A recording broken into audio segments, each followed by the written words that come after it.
Y no solo vivirlo, sino lo más importante, disfrutarlo. Y el Evangelio nos dice, no os inquietéis por el día de mañana, pues el día de mañana tendrá su propia inquietud. Así que nada, si estás preocupado, no sufras. A mí me ayuda el decir, mira Señor, lo dejo en tus manos. Sé que todo es para bien. Y tú sabes mejor que yo lo que necesito. Y ya está, ya se encargará Él de sacar de ahí sus frutos para mí o para los que me rodean.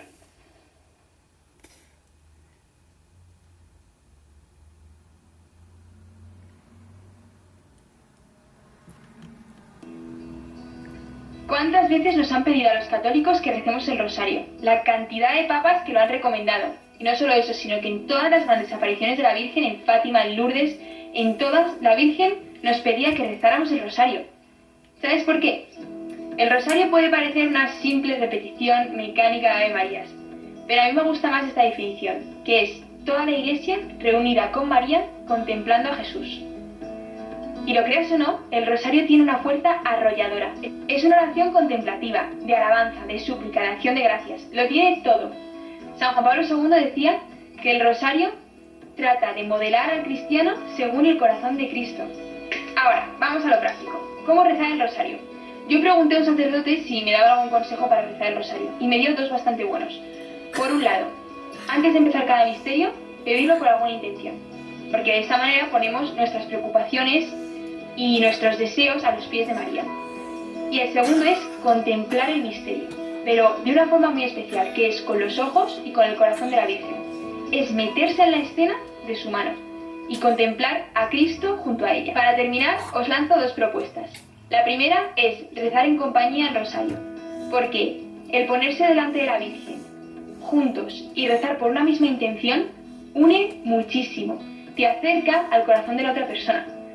Y luego la segunda propuesta es rezar despacio las letanías, porque eso que de repente nos parecía como una lista interminable, al rezarlo despacio, empieza a adquirir el verdadero significado que tiene, que es que son piropos a nuestra madre. Entonces, qué mejor manera que rezarlas con cariño y despacio.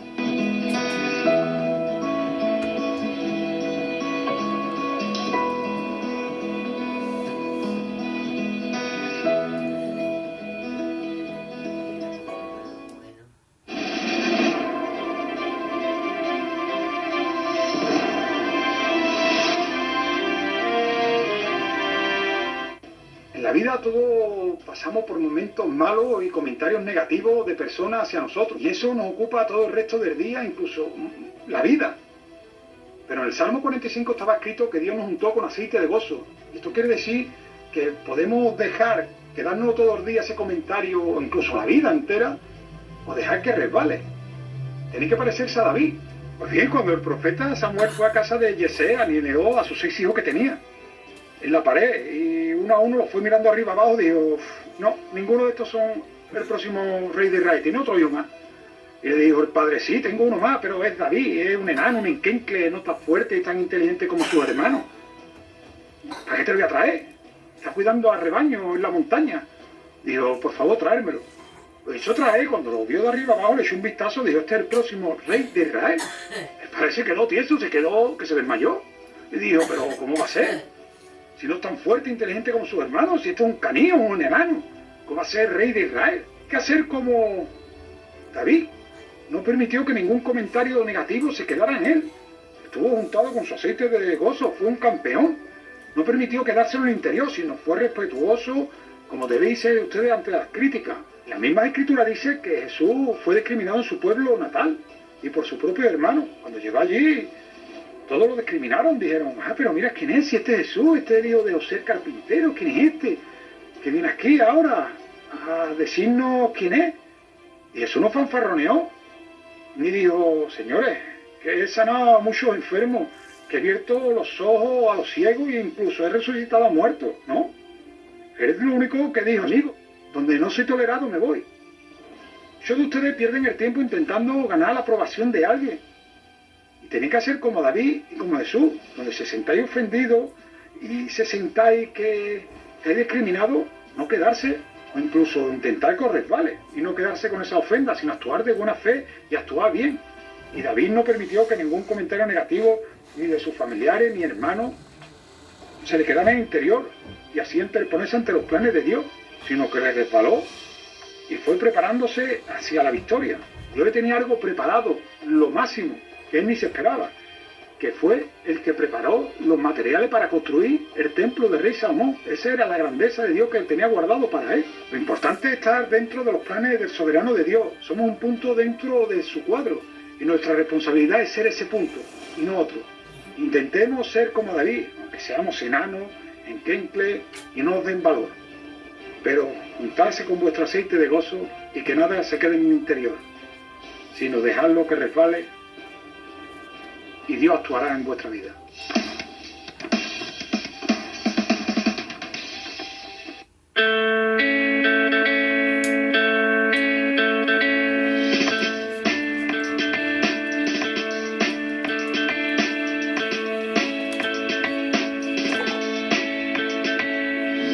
Yo si tuviera que resumir qué es lo que me ha pasado, ¿no? De pasar de ser una persona normal a quererme consagrar a él, pues fue experimentar en mi vida la verdad es que las lágrimas de Jesús por mí, ¿no?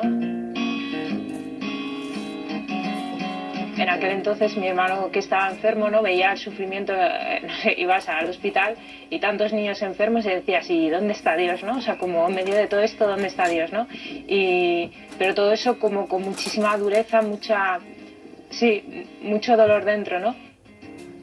Bueno, yo me encontraba en ese momento, en esa situación de no saber qué hacer con mi vida, de una tristeza muy profunda, que nada ni nadie podía ayudarme, aunque externamente, como muy alegre, muy de fiesta, pero con el corazón muerto.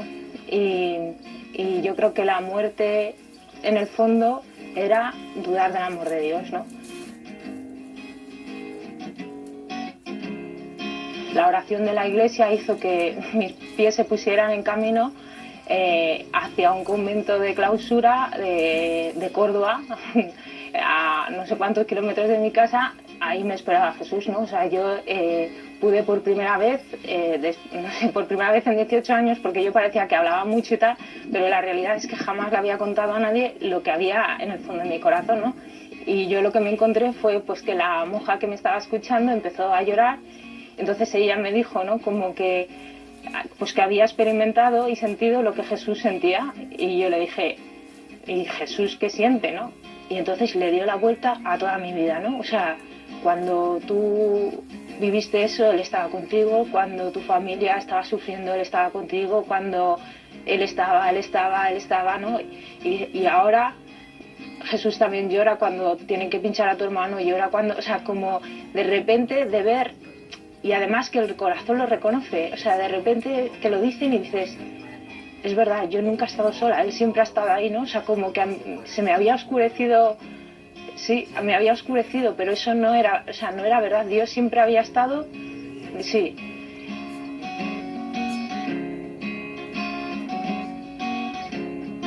Y fue empezar a optar por esa pequeña luz que se había encendido, ¿no? O sea, como a mí lo que me dijeron es...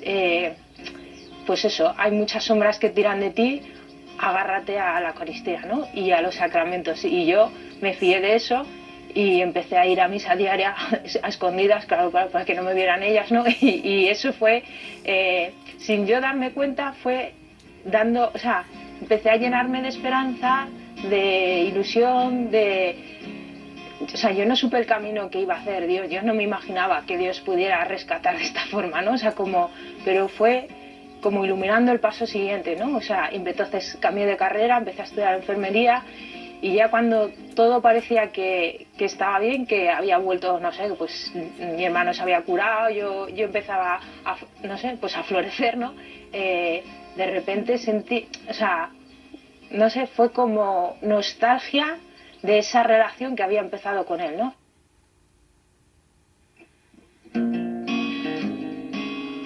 Para mí sí, una resistencia muy fuerte era como el tema de la maternidad. Yo decía, o sea, es verdad que me siento muy amada por él, pero es que no me puedes pedir que renuncie a ser madre, ¿no? O sea, es como lo más fuerte en una mujer. O sea, Y aunque ellas decían, no, sí, o sea, Dios lo colma todo, tal, yo decía, yo debo ser distinta, o sea, no puede ser lo mismo, o sea, no sé si estáis sintiendo lo que yo siento, pero es que de verdad que quiero ser madre, no lo digo de broma, o sea, y entonces para mí fue decisivo. Una noche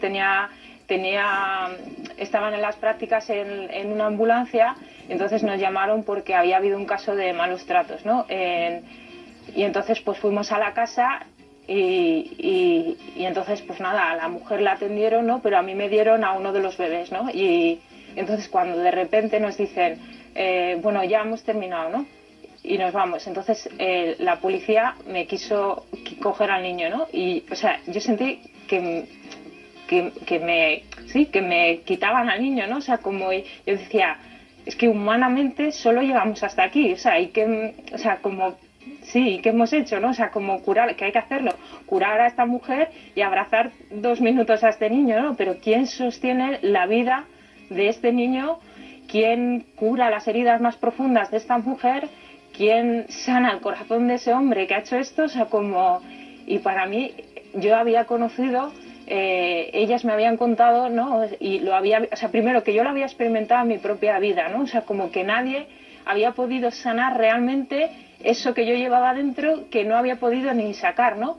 Segundo, que durante esos 18 años hasta que yo me encontré con el Señor, yo había sido sostenida y mi corazón no había sido dañado mortalmente gracias a madres que habían estado sosteniéndome, ¿no? Y luego, tercero, o sea, ¿cómo vas a seguir viviendo si tú sabes que se puede hacer algo más, ¿no? O sea, yo siento que era la llamada de Dios, ¿no? Que a mí me ayuda mucho cuando en el Evangelio dice, he escuchado el clamor de mi pueblo, ¿no? He oído, he visto su opresión, ¿no? O sea, ¿a quién enviaré, no? Sentías como el mismo Jesús que había llorado por ti te mostraba ahora sus lágrimas, ¿no? O sea, y ahora tú también quieres ayudarme, ¿no? O sea, como quieres hacer lo mismo que han hecho por ti, o sea, quieres mostrar ese amor tú también, ¿no? Y es que ya, o sea, tienes miedos, tienes dudas, pero a la vez es una fuerza arrasadora. Es como que de repente es como, sí, y reconoces, no es que te fuercen, es que reconoces que estás hecha para esa maternidad. Es como, era esto.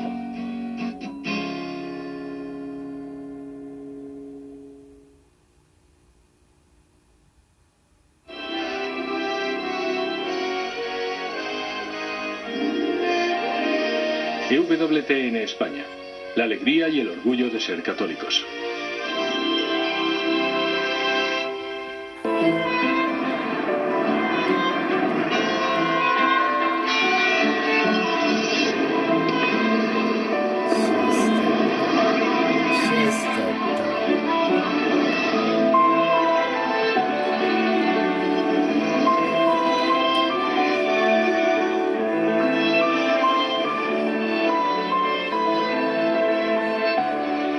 Esta semana, en Vaticano, les llevamos hasta la plaza de San Pedro para ver al Papa Francisco bendecir una estatua de tamaño natural destinada a poner de relieve la situación de las personas sin hogar en todo el mundo. Nos sentamos con el cardenal Sara para hablar de su nuevo libro Catecismo de la Vida Espiritual. Y seguimos con el segundo episodio de nuestra serie sobre inteligencia artificial y fe. Esta semana nos centramos en la confianza. ¿Podemos confiar en máquinas que potencialmente podrían llegar a gobernarnos? Todo esto y mucho más, ahora en Vaticano.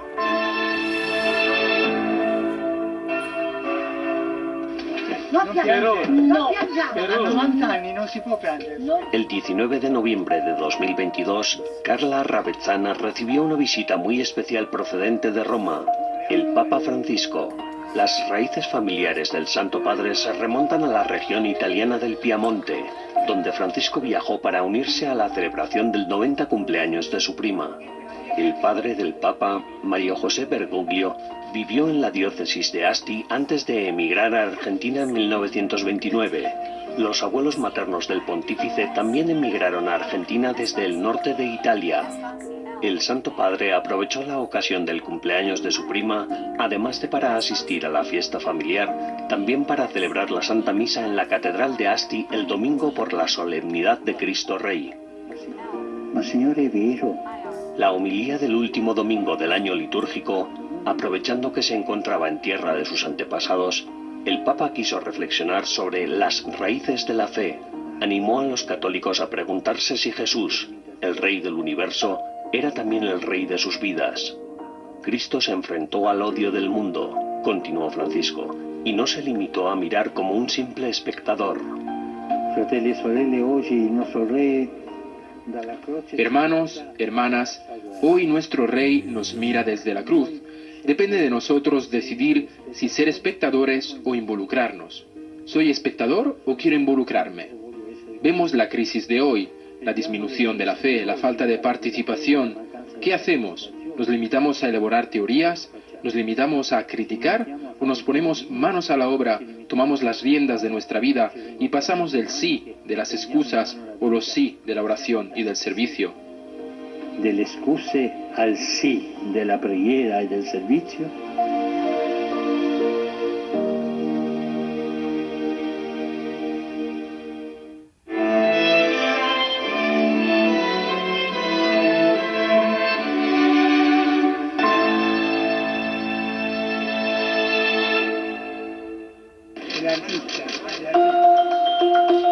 El 9 de noviembre, justo antes de la audiencia general en la plaza de San Pedro, el Papa Francisco bendijo una escultura que pone de relieve la difícil situación de las personas sin hogar.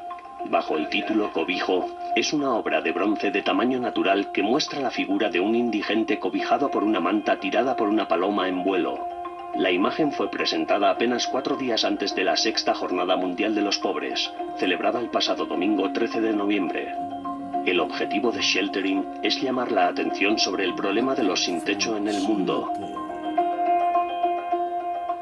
Se trata de una iniciativa de la familia vicentina, un movimiento de congregaciones religiosas y organizaciones caritativas inspirado en la vida y la obra de San Vicente de Paúl. La escultura es obra del canadiense Timothy Schmaltz, un artista con una consolidada trayectoria en el campo de las estatuas religiosas en todo el mundo. Su obra Angels Unawares, dedicada a los migrantes y refugiados, fue instalada en la Plaza de San Pedro en septiembre de 2019 y bendecida por el Santo Padre. Al presentar su última obra, Schmaltz dijo que la inspiración vino de Isaías 58, haciendo hincapié en que ayudar a las personas marginales es un deber espiritual. La manta, llevada por una paloma que representa al Espíritu Santo, pretende que las personas reflexionen profundamente sobre qué hacer por los que viven sin hogar. Se tardó 1 año en hacerla, y la intención de Schmaltz es crear réplicas que se instalen a lo largo de todo el mundo. La escultura bendecida por el Papa permanecerá en Roma, aunque aún no se ha determinado el emplazamiento definitivo.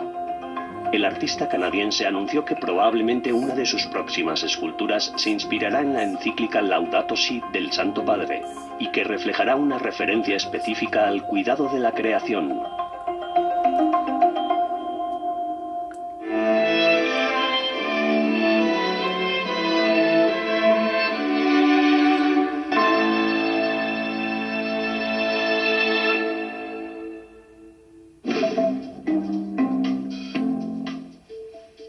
Hola y bienvenidos al Vaticano Updates de esta semana, las noticias más importantes del Santo Padre y del Vaticano. En el marco de su visita ad limina, los miembros de la Conferencia Episcopal Alemana fueron recibidos por el Papa Francisco en el Vaticano. Durante el encuentro de 2 horas, el Santo Padre habló con los obispos alemanes sobre el controvertido camino sinodal en Alemania. Según la Santa Sede, los dicasterios de la Curia también criticaron el método, el contenido y la estructura del camino sinodal. La Congregación de Propaganda Fide, un departamento del Vaticano dedicado a la actividad misionera de la Iglesia, celebra su 400 aniversario. Una conferencia de 3 días en el Vaticano trató de examinar la historia centenaria de este departamento, incluyendo su impacto global en la actualidad. Como parte de una reforma del Papa Francisco, el Dicasterio para la Evangelización se combinó con la Congregación de Propaganda Fide a principios de este año. El jueves 17 de noviembre, el cardenal Pietro Parolin ofreció una misa por la paz en Ucrania en la Basílica de Santa María la Mayor de Roma. El secretario de Estado del Vaticano dijo en su homilía que no hay situación tan comprometida que el Espíritu de Dios no pueda resucitar. La misa marcó el 30 aniversario del restablecimiento de las relaciones diplomáticas entre la Santa Sede y Ucrania. El Papa Francisco ha expresado sus condolencias por las víctimas de un atentado mortal en una concurrida calle peatonal de Estambul, que ha causado la muerte de 6 personas y la hospitalización de otras 80. Entre las víctimas hay 2 niñas de 9 y 15 años. El mensaje publicado por la Santa Sede indicó que su santidad reza para que ningún acto de violencia desanime los esfuerzos del pueblo de Turquía por construir una sociedad basada en los valores de la fraternidad, la justicia y la paz. El 8 de diciembre, solemnidad de la Inmaculada Concepción de la Virgen María, el Papa Francisco rezará frente a la columna mariana en la Plaza de España de Roma. Cada año, el 8 de diciembre, la Iglesia Católica celebra el dogma proclamado en 1854 de que Dios preservó a María del pecado original en su concepción. Gracias por ver el Vatican Updates de esta semana. Almudena Martínez Bordiú para EWTN Vaticano.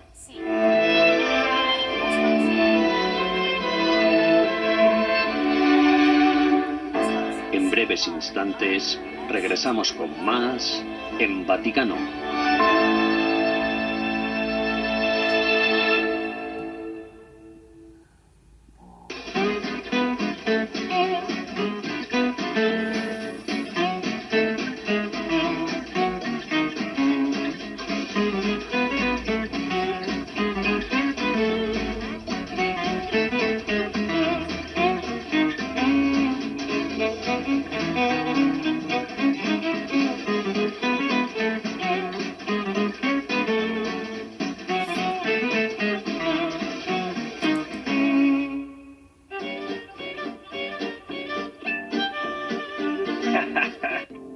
Doug Barry, fundador de Radix, nos explica cómo los sacramentos y otros dones que nos ha dado Dios pueden ser usados como herramientas espirituales para preparar y enfrentar la batalla espiritual. Battle Ready.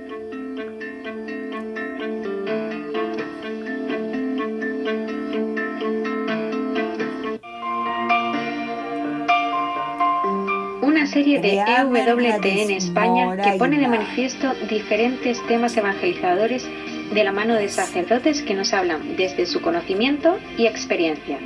Plazoleta de los curas. Queridos amigos, soy el padre Javier Sigris de la parroquia Santo Cristo de la Misericordia en Boadilla del Monte, diócesis de Getafe.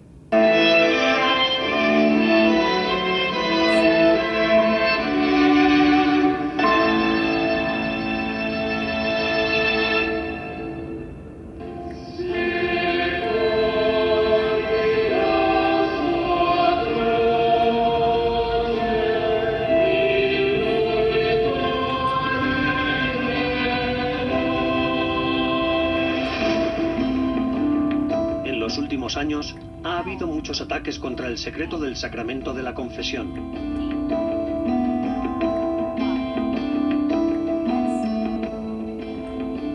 La causa aparente es la publicación de numerosos informes acerca de los presuntos abusos sexuales cometidos por el clero. Estos informes han generado en la opinión pública una legitimación ficticia que hace creer que las autoridades civiles pueden llegar a intervenir en el ámbito de la libertad religiosa, pretendiendo específicamente vulnerar el secreto sacramental de la confesión cuando se trata de abusos sexuales, algo que, hoy en día, es una trágica plaga presente en todos los sectores de la sociedad.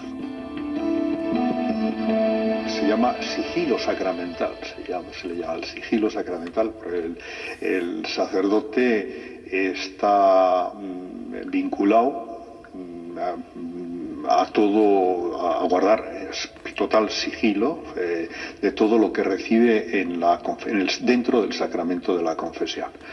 Este es un deber que lo tiene, aunque le libere el penitente del deber de sigilo, el confesor lo tiene que mantener. El penitente no puede liberarlo del sigilo. O sea, es una cosa, es un deber que el ministro ha actuado en la posición del Creador, que es el único que puede perdonar los pecados, y él no puede disponer, ni tampoco el penitente puede disponer.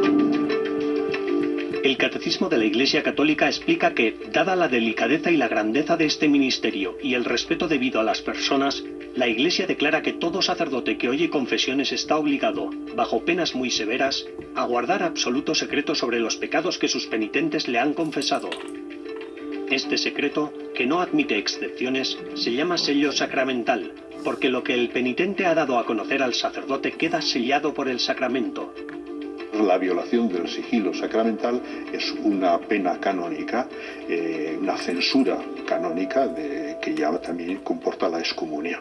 O sea, la violación del sigilo sacramental, incluso si está en este tipo de condiciones, es para el sacerdote una censura late sentencia de excomunión. La censura canónica está regulada por el canon 1388 del Código de Derecho Canónico, que establece que el confesor que viola directamente el sigilo sacramental incurre en excomunión lete sententiae, reservada a la sede apostólica.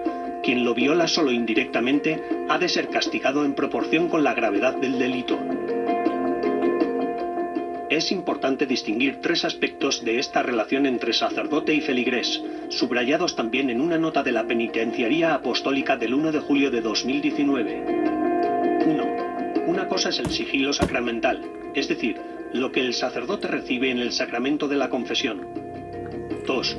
Otra cosa es el foro interno extrasacramental, como la dirección espiritual. 3. Y por último, la información que se comparte bajo el sigilo del secreto, bajo el cual cae el secreto pontificio. Hace unos meses el Papa quitó del secreto pontificio todas las cuestiones relativas al tratamiento de los delitos de estos, por ejemplo, de pedofilia y tal y cual. Antes estaban incluidos dentro de lo que en las causas penales, ¿no? en los procesos penales, todo eso era materia del secreto pontificio. El Papa lo ha quitado. ¿Esto qué significa? ¿Que se puede hablar de ello? ¿Cómo? No, esto significa sin más que esto ya no está dentro del secreto pontificio y que estas materias se debe informar a aquellas personas que tienen legitimidad para tener acceso a esas noticias, pero siguen igualmente reservadas. Es importante insistir en la diferencia entre el secreto profesional y el sigilo de la confesión. Este sigilo, como ha afirmado con rotundidad el Papa Francisco, aunque no siempre es comprendido por la mentalidad moderna, es indispensable para la santidad del sacramento y para la libertad de conciencia del penitente.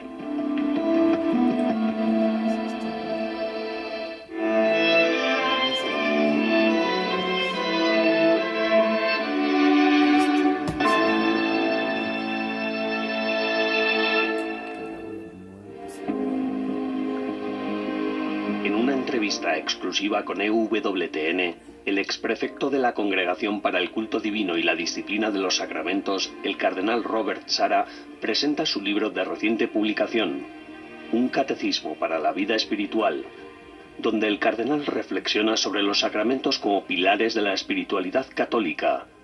Destaca la Eucaristía y la liturgia que la rodea como el mayor regalo que nos dejó Jesús. El director de la oficina de EWTN Vaticano, Andrea Stonehauser, le pregunta por cómo la Iglesia podría transmitir mejor este mensaje a la sociedad actual. We need to rediscover this as the principal means of grace. Necesitamos redescubrirlos como el principal medio de gracia que Jesús estableció en su Iglesia. Necesitamos entender los sacramentos. No son asuntos sociales. El bautismo, por ejemplo, no debe retrasarse para hacerlo coincidir con una reunión familiar. Más bien, los padres deben apresurarse a bautizar a los niños porque el bautismo es en realidad la puerta de su vida espiritual, la puerta de entrada a la Iglesia. Cada uno de los 7 sacramentos, como don de la Iglesia, sirve para iluminar cómo Dios interviene en nuestra vida para nuestra salvación. Por lo tanto, es necesario explicarlos en profundidad. ¿Qué es el bautismo? ¿Qué es la confirmación? ¿Qué es la Eucaristía? No son solo ocasiones de encuentro para las familias. Es por eso que he escrito este libro, para profundizar en el conocimiento de los sacramentos. So this is why I wrote this book, to deepen our knowledge of the sacraments. Pero usted también escribe sobre la pérdida de fe en la presencia real de Cristo en la Eucaristía. ¿Por qué considera que esta pérdida de fe es la causa del declive de las comunidades cristianas y cómo podríamos reavivarla? I know that without faith, sé que sin la fe en la presencia real de Cristo en la Eucaristía, la Iglesia se convierte solo en un fenómeno horizontal. La Iglesia pierde el sentido de su existencia. La Iglesia no es una organización social que responde a los problemas de la migración o de la pobreza. La Iglesia tiene un propósito divino, salvar el mundo. Si Cristo no habita dentro de la Iglesia de forma tangible, visible, sacramental, entonces, ¿qué buena noticia tenemos que ofrecer al mundo? ¿Cuál es el sentido de la evangelización? Cuando los cristianos olvidan por qué son cristianos, la comunidad entra en decadencia. Se olvidan del Evangelio y pierden de vista su propósito. Y los que todavía se acercan a la Eucaristía, si no tienen fe en la presencia real de Jesucristo en la Eucaristía, probablemente lo recibirán, pero de forma indigna, sin la consecuencia de un progreso en su vida cristiana. De este modo, violentan su propio cuerpo, condenándose a sí mismos y acelerando aún más la decadencia de la comunidad. Para restaurar la Iglesia, basta con escuchar la palabra de Jesucristo. Este es mi cuerpo, esta es mi sangre. Es tan hermosa la Santa Misa que si, solo por un momento, nos callamos y consideramos la inmensidad de la Eucaristía, nuestra fe en su presencia brotará y elevará nuestro corazón hacia Él. must spring to life and lift our hearts to Him. For the last question, Por último, ¿podría hablarnos acerca de lo que se dice para poner en tela de juicio el sacramento de la Eucaristía hoy en día en Occidente y en particular también dentro de la propia Iglesia? it is great to be baptized. Es estupendo ser bautizado, porque entramos en la vida de Dios, nos convertimos en hijos de Dios. Es grande ser sacerdote, porque un sacerdote, e incluso un cristiano, no es solo un alter Christus, sino que es ipso Christus, es Cristo mismo. Por eso, tenemos que estar muy orgullosos de ser sacerdotes y de vivir el sacerdocio con sacralidad. Es hermoso ser confirmado, ser un soldado de Cristo, luchar por Cristo. Es todo un honor. Es estupendo estar casado. El matrimonio es un sacramento muy grande. Celebra la unión entre Cristo y su Iglesia. Si cada cristiano pudiera vivir bien su matrimonio, agrandaría el sacramento, porque concreta los vínculos entre la Iglesia y Cristo, y ese vínculo es perpetuo. Eso es lo que he intentado explicar en este libro, una y otra vez, que se descubran, antes de dejar este mundo, los grandes dones que hemos recibido de Jesucristo, que nos hagamos capaces de vivir la vida de Dios. Y os agradezco que hayáis dado a conocer no mis ideas, sino las ideas de la Iglesia, porque yo no he inventado nada. Solo transmito la enseñanza de la Iglesia. Así que, gracias por dar a conocer mi libro, y rezo por todos los que lo lean, para que descubran la riqueza de los sacramentos. Reading his book and that he may discover the richness of the sacraments. Muchísimas gracias. Gracias a ti.